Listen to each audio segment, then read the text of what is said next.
Welcome to the Slop Farm. Enjoy the video. You start by making sure your Chromebook can run a different browser. Check Chrome OS version and install any pending updates. Once done, enable the Google Play Store if you plan to install an Android browser or prepare a Linux container for Linux apps. Now open Settings and go to Apps or use Search to find the Play Store or Linux settings. This first step gets permissions and runtime ready so installations won't fail later. Proceed when you see Play Store or Linux enabled. With prerequisites met, install the browser that fits your needs. If using the Play Store, search and install Firefox, Edge, or another Android browser. Grant required permissions.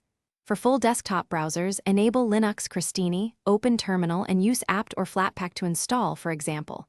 Sudo apt update, sudo apt install Firefox.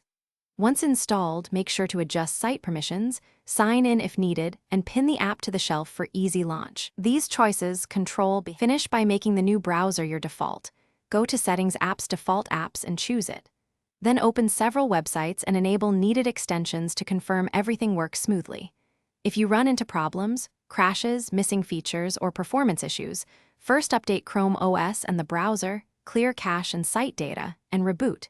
If that fails, remove and reinstall the app or disable conflicting extensions. These steps solve most issues. Contact support only if problems persist. Thanks for watching. Consider subscribing if we helped you today.